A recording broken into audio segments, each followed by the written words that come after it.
Good morning India. आज का सवाल है, क्या अतुल को इंसाफ मिलेगा? मुझे नहीं लगता है कि अतुल को इंसाफ मिलेगा, क्योंकि सबसे पहला गुनहगार जज है, जिसके ऊपर एफआईआर तक नहीं हुआ है। और जब तक जज के ऊपर कार्रवाई नहीं होगी, तब तक असली गुनहगार के ऊपर कार्रवाई नहीं होगी। और किसी भी सूरत में जज के ऊपर कार्रवाई नहीं होगी। देख लीजिएगा, क्योंकि ना तो आज तक कलकत्ता रेप कांड में असली गुनहगार को सजा हुआ, न मुंबई में उभरते हुए सितारे जो मरे 2 साल पहले, उन्हें सुसाइड करके केस को दबा दिया गया, न उनके गुनहगार को सजा हुआ। और मुझे लगता है कि ये भी केस दबा दिया जाएगा पूरी तरह से, क्योंकि इस केस में एक जज फंस रही है। और इसलिए जज को निकालने के लिए पूरी कायनात एक हो जाएगी, पूरा सिस्टम एक हो जाएगा। और कोशिश यही रहेगा कि जज को सजा ना हो, और नहीं होगा। और सजा भी होगा तो 1 आध महीना के लिए टर्मिनेट कर दिया जाएगा। वो कोई सजा नहीं होता है। किसी की जान चली गई और कोई 1 आध महीने के लिए टर्मिनेट कर दिया जाता है तो सजा नहीं होता है। तो खासकर फिर ले दे के केस को पलटा दिया जाएगा, क्योंकि भ्रष्टाचार के युग में किसी को सजा हो और किसी ऐसे व्यक्ति को सजा हो, दबंग व्यक्ति को सजा हो, तो सजा नहीं होती है। सजा के नाम पे ले दे के सलटा दिया जाता है। तुम भी खुश, हम भी खुश, बस बेचारे अतुल की अर्थी मुझे नहीं लगता कि गंगा में प्रवाहित हो सकेगा, क्योंकि अतुल ने तो साफ बोला है, अगर मुझे इंसाफ नहीं मिला तो कोर्ट के बाहर गटर है, उसी में फेंक देना।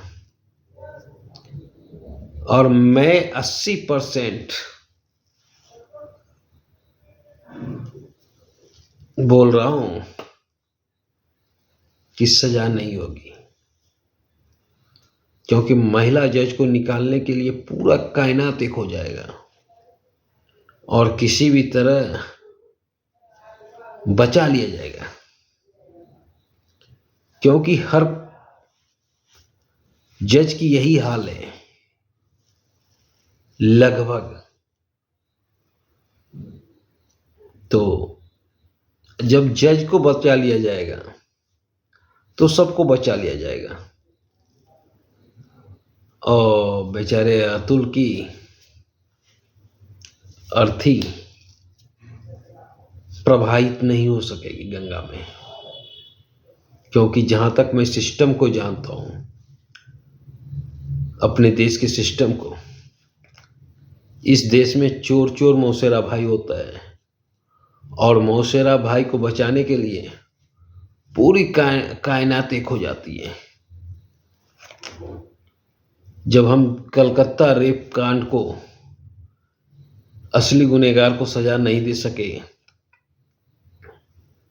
मुंबई में 2 साल पहले एक एक्टर मारा गया, उसे सुसाइड कह के दबा दिया गया केस को, उसे सजा नहीं दे सके, तो इस केस में भी सजा नहीं दे सकते,